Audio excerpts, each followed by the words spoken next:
Assalamualaikum. Bapak Ibu, maaf tadi saya sepertinya salah mencet sebentar. Saya izin share screen ya. Di sebelah mana layar dokumen?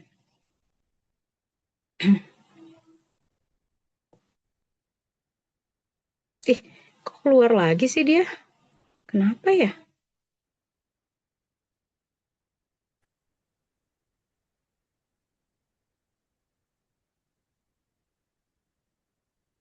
Oh enggak. Wah, enggak ya, kirain keluar.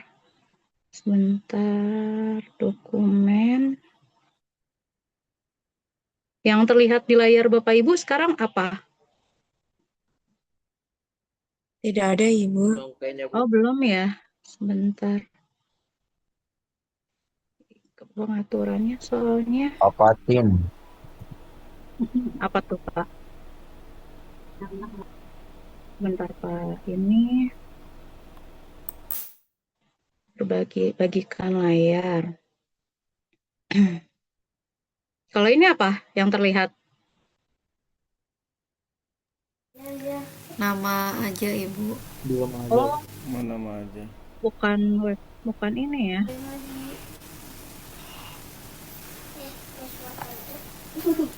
Duduk gimana duduk? WPS Office. Duduk gimana? Sore beli kecil. Astaga, Sekarang apa yang katanya mau terlihat di bareng layar? aneh.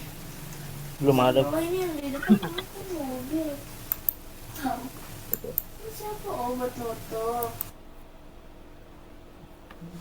Saya masuk dari laptop dulu sebentar.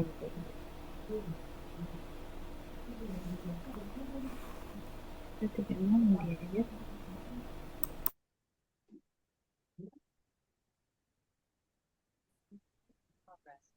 WPS. Jangan. Saya berbaginya dari sebelah sini saja ya.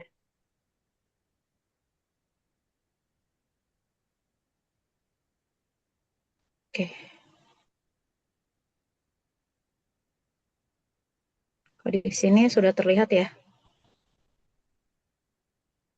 Sudah, Ibu. Sudah terlihat, Bu. Ya, tapi kalau dari sini berarti tidak bisa saya bagikan coret-coretannya nanti.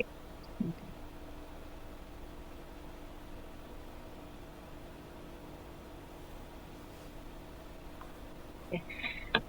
Jadi lanjutannya untuk materi limit itu ada yang disebut konsep kontinuitas. Nah, terkait konsep kontinuitas itu kalau dalam materi kalkulus itu untuk menyatakan proses yang berkelanjutan. Bapak Ibu mungkin masih ingat ya, sebelum Lebaran kita belajar tentang limit itu ada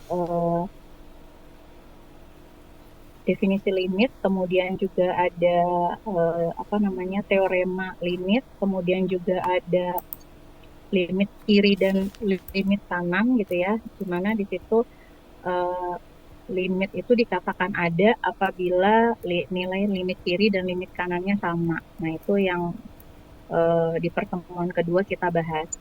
Nah, sekarang untuk melanjutkan dari konsep limit itu masih ada yang disebut dengan konsep kontinuitas, di mana eh, sebuah fungsi, di mana fungsi ini misalnya fx gitu ya, dikatakan kontinu apabila grafik ini mulus tanpa ada lompatan dari satu nilai ke nilai yang lain. Nah, kalau dari grafik yang tampak pada layar, di sini ada tiga grafik yang menunjukkan eh, bentuk tertentu ya, di mana untuk grafik yang pertama atau grafik yang A ini menunjukkan bahwa limit fx untuk x mendekati c itu tidak ada. Kenapa tidak ada? Karena ini yang minggu lalu yang di pertemuan kedua kita bahas ya, di mana nilai limit kiri dan limit kanannya berbeda, sehingga nilai limitnya itu tidak ada.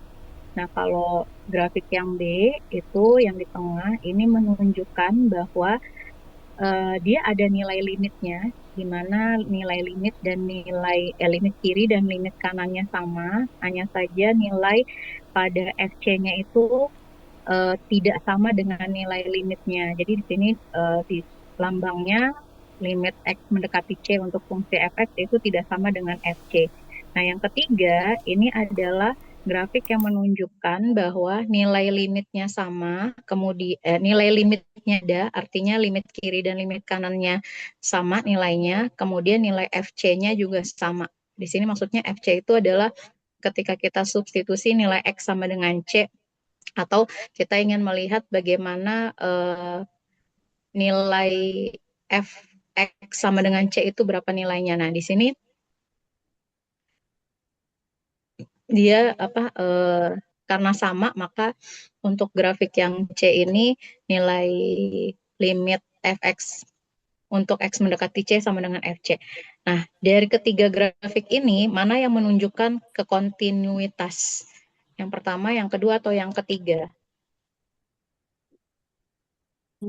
Ketiga. Ketiga. Ketiga. Ketiga ya. Artinya, suatu ini ya, dari definisi ini, maka dikatakan kontinu apabila memenuhi tiga sifat, di mana sifat yang pertama nilai fc-nya ada, kemudian nilai limit fx untuk x mendekati c-nya ada, kemudian nomor tiga itu sifat pertama dan sifat kedua itu harus sama nilainya. Artinya limit x mendekati c untuk fungsi fx itu harus sama dengan fc.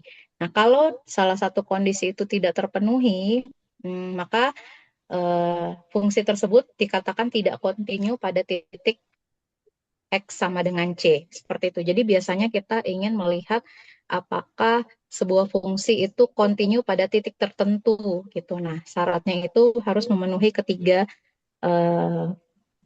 kondisi ini ya, gitu. Nah, ini yang berikutnya itu nanti soal contoh satu, ini biasanya dikeluarkan untuk UTS dari beberapa semester yang lalu itu, soal UTS ini bentuknya seperti ini, terkait limit ya. Jadi untuk soal UTS biasanya yang akan diberikan itu konsep-konsepnya. Nah, maka beberapa kali UTS itu yang dikeluarkan ini. Nah, ini contohnya. Jadi di sini ada fungsi, di mana fungsi ini memenuhi beberapa kondisi. Ada X plus 1 untuk X kurang dari 1, kemudian ada AX plus B untuk X di antara 1 sampai 2, kemudian ada 3X untuk X lebih dari 2. Nah, kemudian di sini ada beberapa nilai yang belum diketahui, dituliskan dengan A dan B. Nah, di sini kita diminta untuk mencari nilai A dan B agar fungsi ini kontinu di semua X. Artinya di sini nanti yang perlu kita lihat itu dia kontinu di titik tertentu, di mana di sini titiknya yang akan kita perhatikan ada dua titik ya, ada titik X sama dengan 1 dan X sama dengan 2. Nah, kira-kira bagaimana pengerjaannya? Sebenarnya kalau di LMS-nya, di PPT Bapak Ibu semua itu sudah tertera di sini ya. Tadinya kalau ini sinkron ke tab, mau kita sambil bersama-sama kita kerjakan gitu. Cuman ini tab saya belum sinkron dengan layarnya. Mungkin sambil disimak saja ya Bapak Ibu, nanti bisa dicoba sendiri masing-masing di rumah. Jadi saya hanya menjelaskan saja ini dapatnya dari mana saja. Nah, karena tadi untuk melihat kekontinuitasan dari sebuah titik fungsi dari titik tertentu, maka kita harus memenuhi ketiga syarat ini ya. Syaratnya FC-nya ada, lalu nilai limit X mendekati C untuk fungsi tersebut ada, dan nilai limitnya dengan nilai FC-nya itu harus sama. Nah, di sini maka kita nanti mencari satu-satu, karena tadi kita mau melihat apakah dia kontinu di titik X sama dengan 1 dan titik X sama dengan 2, maka kita bagi dua di sini ya. Kita kerjakan dulu yang untuk X sama dengan 1. Nah, untuk melihat X sama dengan 1, berarti kita perlu mengecek yang pertama, sebenarnya kita substitusi dulu ya. Kalau F1 gitu, itu nilainya berapa? Seperti itu. Jadi di sini kalau F1, F sama dengan 1, fungsi yang kita pakai adalah yang mana? Kan di sini ada 3 ya, ada 3 fungsi yaitu X plus 1, AX plus B, dan 3X. Kalau kita mau mensubstitusi, jadi di sini saya lingkari Bapak Ibu ya, ini terlihat ya. Ini kan kita mau melihat FC, berarti F ketika C sama dengan 1, atau titiknya sama dengan 1. Maka mana fungsi yang akan kita gunakan? Yang atas, tambah B. ya Yang yang kedua ya. Kenapa? Karena di sini memuat tanda sama dengan ya. Jadi dia X sama dengan 1, kita gunakan fungsi yang AX plus B. Dimana kalau kita substitusi untuk AX plus B, disubstitusinya adalah X-nya diganti 1. Maka kita akan mendapatkan A dikali 1 tambah B. Sehingga fungsinya itu A plus B. Nah, ini masih memuat variabel yang belum diketahui ya. Jadi kita masih mencari nanti nilai A dan B-nya gitu. Ini kan yang sifat pertama tadi, di mana FC yang harus kita lihat ya. Ini FC. Lalu sifat yang kedua, kita perlu melihat apakah limitnya itu ada. Nah, cara melihat limitnya ada, berarti kita gunakan teorema yang lalu ya di pertemuan kedua, bahwa nilai limit fx di mana x mendekati c dari kiri itu harus sama dengan nilai limit fx di mana x-nya mendekati c dari kanan. Nah, ini saya tulis seperti ini. Ini nanti Bapak Ibu kalau mau menulis sekaligus begini juga boleh, atau satu-satu boleh ya. Ini untuk mempersingkat saja. Nah, untuk yang x dari kiri berarti kan limit x mendekati 1 dari kiri. Nah, fungsinya yang kita gunakan berarti yang mana? Yang pertama, kedua, atau ketiga? Kalau X dari kiri berarti kan ya kirinya 1 ya. Kirinya 1 berarti kan kurang dari 1. Maka yang kita gunakan adalah yang pertama. Nah, fungsinya kita ganti di sini yaitu X plus 1. Ini menyatakan nilai fungsi untuk X mendekati 1 dari kiri. Nah, sama dengan, kemudian kalau X mendekati 1 dari kanan, maka yang kita gunakan adalah fungsi yang ini ya, AX plus B. Jadi, di sini kita tulis AX plus B. Kalau kita substitusikan X-nya dengan 1, untuk yang X mendekati 1 dari kiri, maka kita dapat 1 tambah 1 itu 2. Kemudian, yang ini kita dapat yang apa namanya, kita masukkan ya X-nya 1 berarti A ditambah B. Nah, nanti kita dapat itu ruas ini persamaan yang pertama yaitu A plus B itu sama dengan 2. Nah, seperti itu. Jadi, karena kita dapat A plus B sama dengan 2, ini kita jadikan persamaan pertama. Biasanya nanti bentuknya persamaan linier 2 variabel, sehingga nanti kita perlu mengeliminasi dan mensubstitusi untuk mendapatkan nilai A dan B. Nah, itu untuk yang X sama dengan 1. Kemudian untuk yang X sama dengan 2, sama saja seperti tadi ya. Jadi kita masukkan dulu, substitusikan untuk F2. Nah, untuk X sama dengan 2, maka fungsi yang kita gunakan adalah fungsi yang pertama, kedua, atau ketiga. Kedua. Yang kedua, jadi di sini AX plus B yang kita masukkan. Nah, AX ditambah B, kalau nanti X-nya kita substitusi dengan 2, maka kita dapat 2 dikali A ditambah B. Nah, ini nanti jadi persamaan, jadi yang kita simpan dulu ya, jadi nanti biasa kita gabungkan dengan persamaan yang lain.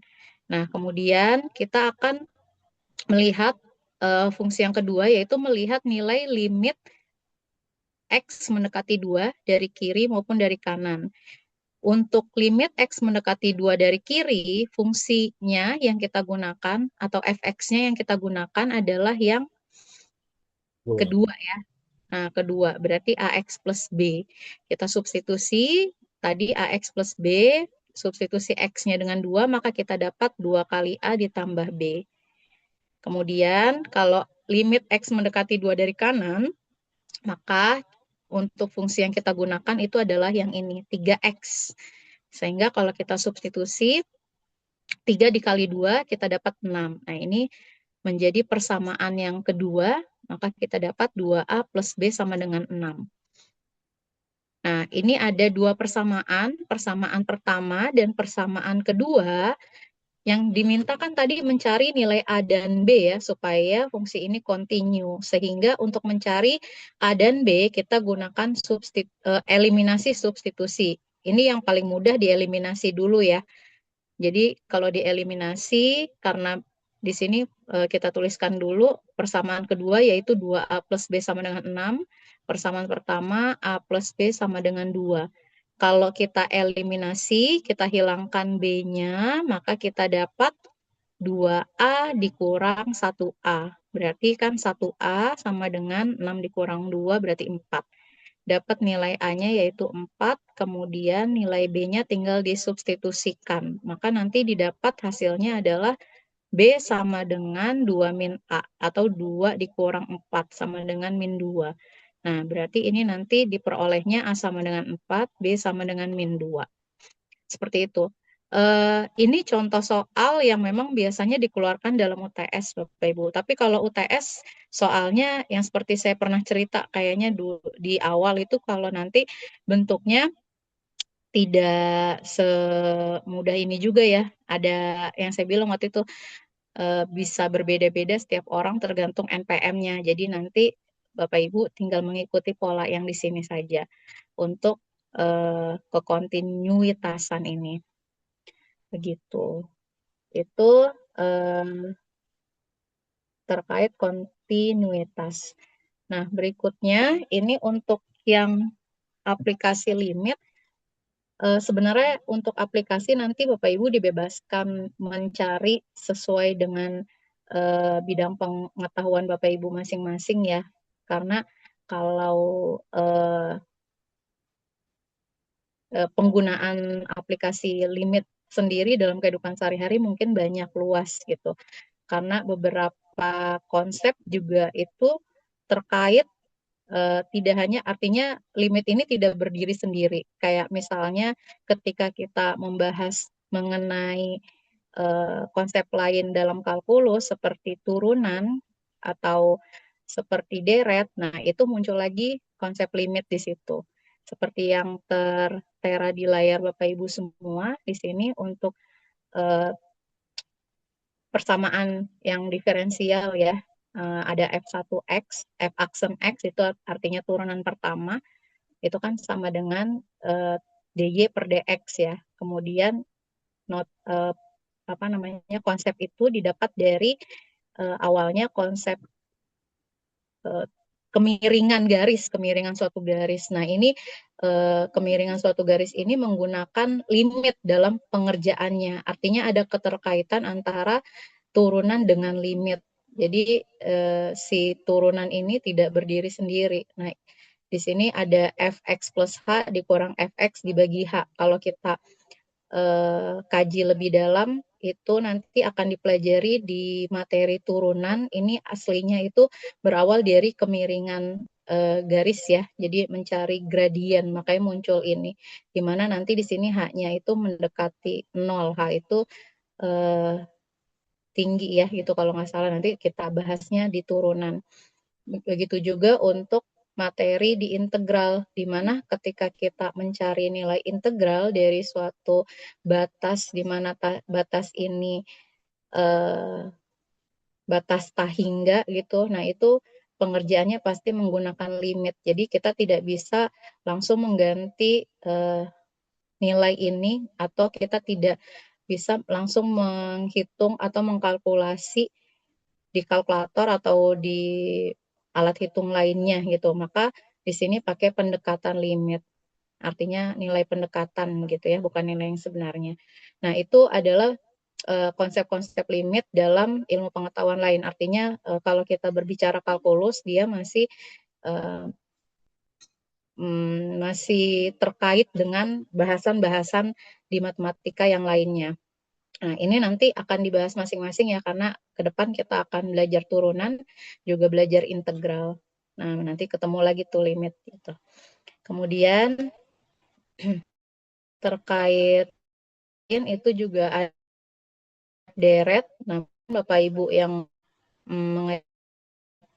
di SMA sudah familiar sekali ya, di mana di sini ketika N atau kan biasanya kalau deret itu deret baris pertama, suku pertama, suku kedua, suku ketiga sampai suku ke N gitu ya, di mana N ini nanti mendekati tahingga, kemudian ingin mencari deret tahingganya gitu kan, rumusnya ini ya untuk geometri tahingga A per 1 min R. Nah, di sini nanti terkait dengan konsep limit itu sebenarnya ketika kita mencari nilai deret tahingga itu apakah bisa dicari atau enggak. Nah, itu menggunakan limit dalam perhitungannya seperti yang di sini ya. Untuk pengujian deret tahingga itu untuk melihat apakah dia divergen atau konvergen, maka di sini pakai uji dengan menggunakan limit. Jadi kan ini sigma, ini nilai n kuadrat per 5n kuadrat plus 4, dilihat apakah konvergen atau di sini tuh. Nah, tapi lebih lanjut terkait ini ya, ini hanya menunjukkan bahwa ternyata limit itu berkaitan dengan konsep-konsep matematika lainnya. Kemudian juga dalam bidang fisika untuk limit di sini digunakan untuk berbagai konsep fisika. Mungkin Bapak Ibu yang dari fisika itu udah lebih paham ya dibanding saya kalau terkait hal-hal yang berhubungan dengan kelajuan, kecepatan, percepatan gitu. Nah, ini penggunaannya menggunakan konsep limit di mana untuk melihat kelajuan pada notasi yang digunakan itu V, kemudian di sini limit delta T mendekati tahingga itu delta S per delta T, di mana S ini kalau tidak salah menunjukkan jarak ya, perubahan jarak, kemudian delta T itu menunjukkan perubahan waktu. Nah, asalnya bermula dari kalau kita lihat grafik ini sebenarnya ada keterkaitan dari yang tadi di konsep turunan ya. Jadi di sini pakai konsep kemiringan sebenarnya. Itu makanya saya bilang banyak keterkaitan antara satu konsep dengan konsep yang lain. Nah, itu kemudian percepatan juga, di mana percepatan itu turunan dari kecepatan. Di sini notasinya A, kemudian ini berarti turunan dari kalau tadi kelajuan itu S per T, maka dia delta V per delta T. Nah, ini juga sama ya, ini terkait konsep kemiringan juga. Nah, jadi pada dasarnya konsep limit itu penggunaannya banyak ya, cuman kita nanti terkait aplikasi lebih lanjut nanti mungkin Bapak Ibu bisa dicari lagi sesuai dengan bidang keahlian Bapak Ibu masing-masing. Kalau yang fisika nanti bisa mencari contoh soal terkait kelajuan atau bentuk lain. Kemudian kalau nanti yang di bidang biologi misalnya, nah ini ada contoh di bidang biologi misalnya untuk menghitung kisaran jumlah maksimum bakteri. Nah, ini juga pakai konsep limit, tapi ini masih konsep yang sederhana ya. Jadi ada sebuah fungsi di mana fungsi ini menunjukkan jumlah bakteri ya, di mana jumlah bakterinya itu NT sama dengan 12.000 T dibagi 15 plus 2T. Nah, ditanya berapa kisaran jumlah maksimum bakteri. Nah, untuk penyelesaiannya kita menggunakan konsep limit. Di sini limit yang digunakan adalah limit T mendekati tahingga. Nah, dari fungsi tadi, untuk yang T mendekati tahingga, ini materi di pertemuan kedua ya, kalau limitnya mendekati tahingga, maka kita tinggal melihat pangkat tertingginya. Jadi di sini untuk pembilang dan penyebut pangkat tertingginya 1. Nah, karena pangkat tertingginya sama, maka kita bisa tinggal membagi antara koefisien yang di pembilang dibagi dengan koefisien di penyebut. Di sini 12.000 dibagi dengan 2, hasilnya 6.000. Nah, jadi nanti jumlah bakteri, maksimum bakteri itu berkisar 6.000. Nah, jadi bentuknya seperti itu Bapak Ibu untuk contoh dalam bidang biologi. Tapi sekali lagi nanti silakan dieksplor lebih lanjut apa saja aplikasi limit di setiap bidang. Nah, itu Bapak Ibu. Jadi untuk yang materi pertemuan ketiga itu hanya di sini. Nanti untuk tugas Bapak Ibu ini ya, kalau terkait dengan tugas yang akhir, kan pas pertemuan pertama saya membicarakan tugas akhir yang sebelum UAS itu harus membuat luaran ya. Luarannya bisa berupa artikel ataupun proyek apapun yang membahas mengenai aplikasi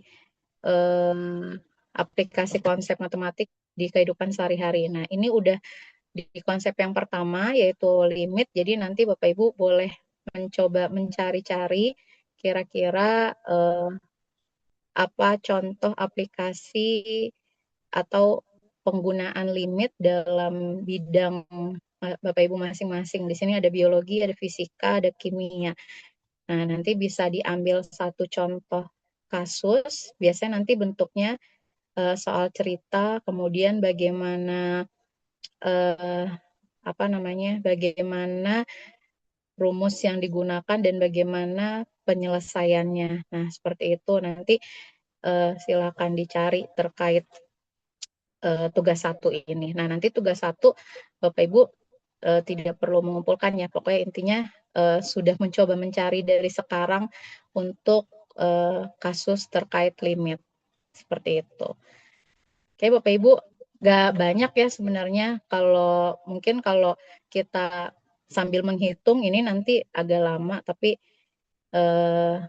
saya membicarakan yang inti-intinya saja karena yang ini sudah pasti nanti biasanya akan dikeluarkan di UTS. Kalau yang konsep limit itu juga nanti akan dikeluarkan di UTS juga, tapi biasanya hanya apa ya sederhana saja karena yang paling utama itu untuk aplikasi itu nanti di UAS-nya gitu, di tugas gitu. Bapak Ibu ada yang mau ditanyakan dulu terkait apa yang sudah saya sampaikan? Atau Bu, saya mau lihat contoh lihat soal UTS yang lalu yang terkait soal ini kayak gimana? Boleh, ntar saya coba tunjukkan. Kalau nggak mau tahu juga nggak apa-apa. Mau tahu. Mau tahu Mau mana tahu ya? Bu, mau tahu. Tangan Mau Bu. banget. Karena biar Bapak Ibu punya gambaran ya. Boleh masih ada nggak ya? Harusnya sih ada. Tadi di sesi 1 sampai 3 ada kuliah Bapak Ibu, Ada. Zoom. Ada Bu.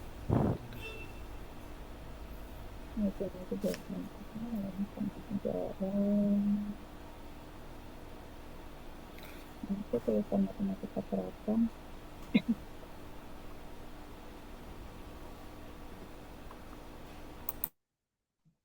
Matematika terapan.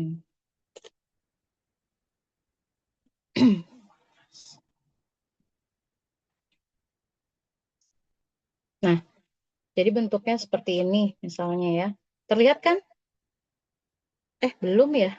Sebentar, salah. Saya share ternyata.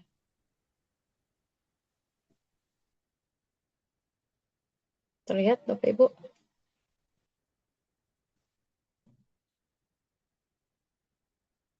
Nah, jadi biasanya soalnya Wow. kalau limit kayak gini ya. Jadi ini kita lagi bahas limit. Jadi soal UTS-nya biasanya seperti ini. Ada limit T mendekati. Nah, ini nanti apa namanya?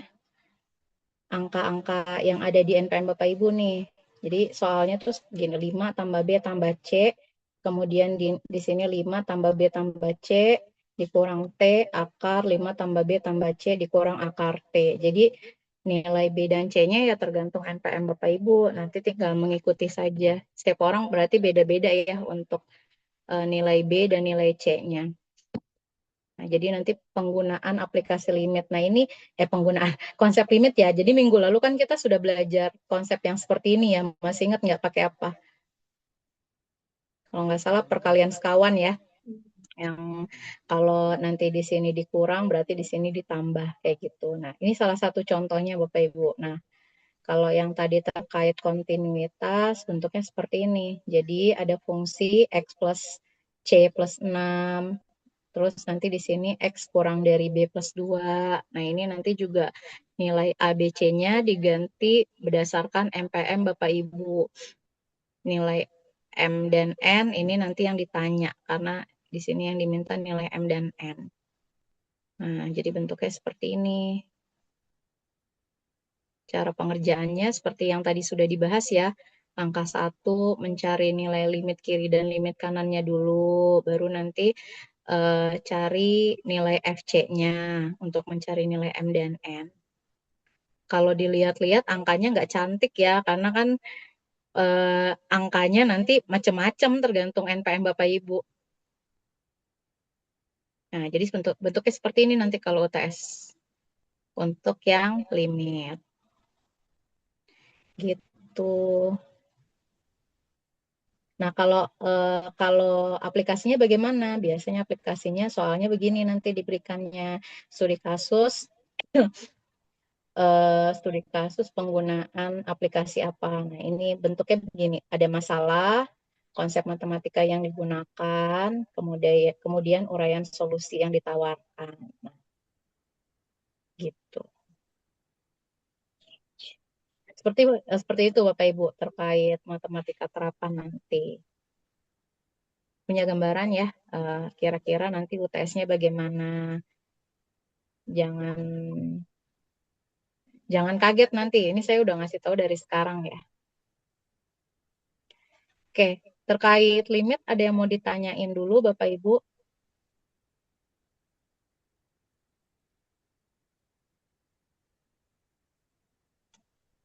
Atau ada yang mau didiskusikan?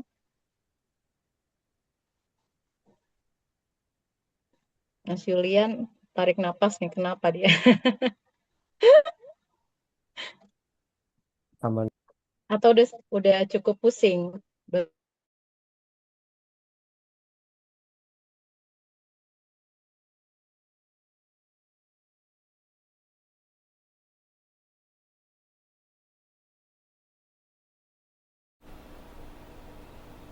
Di 2 tahun lalu, berapa ya? 1 tahun lalu Bapak Ibu, cuman waktu itu saya masih simpen. Kalau soalnya nanti ya saya cari dulu. Saya ngasihnya soalnya aja ya, maksudnya jangan jawaban mahasiswanya biar enak aja. Nanti saya cari dulu ya, sesudah ini baru saya share. Kalau yang tadi saya berikan itu contoh jawabannya. Enggak, saya lagi nyari soalnya di sebelah mana ya saya taruhnya.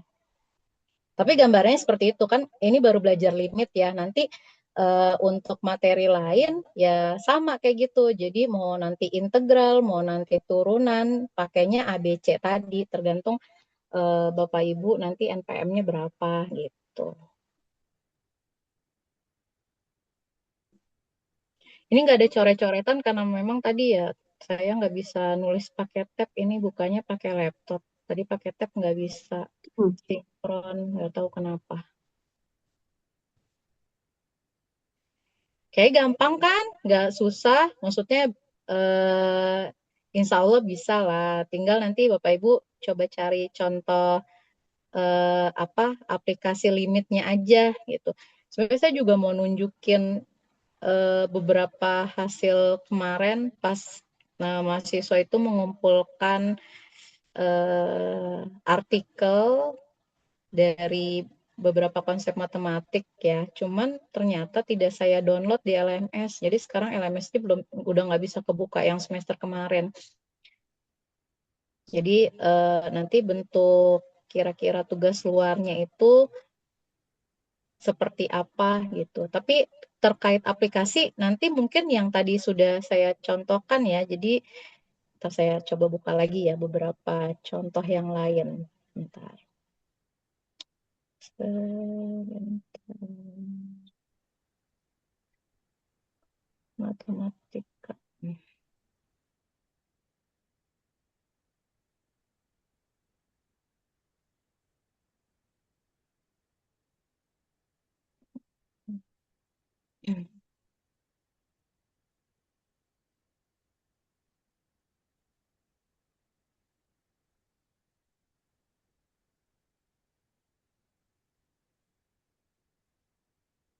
Nah, yang pakai limit.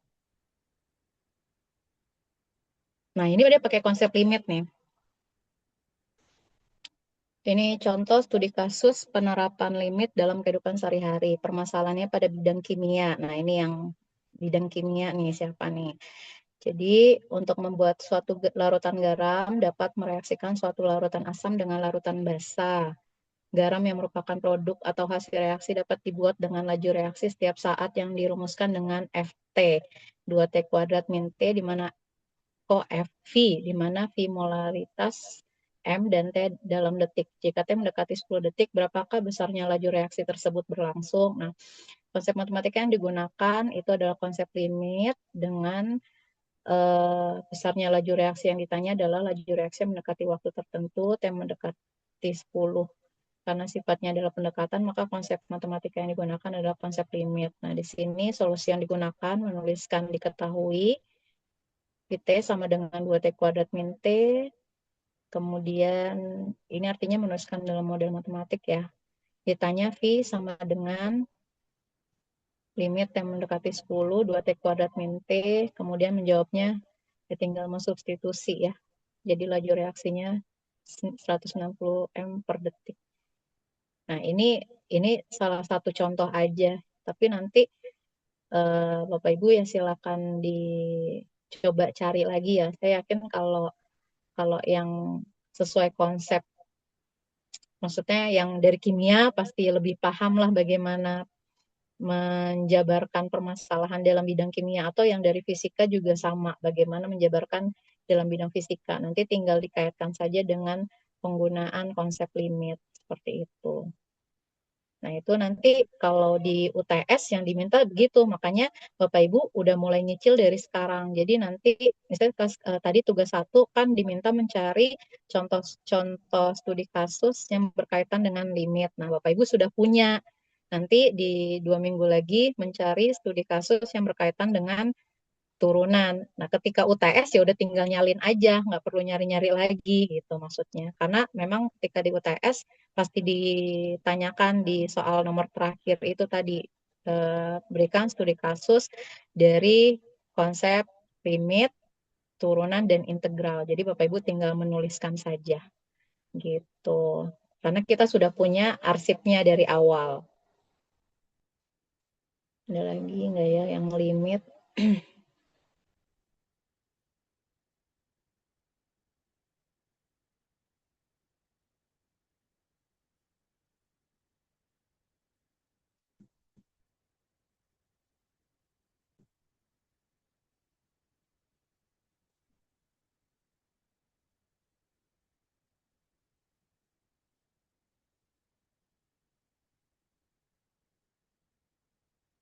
Paling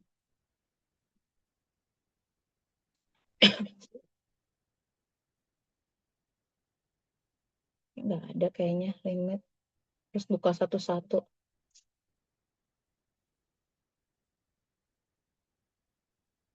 Masalah bidang ekonomi.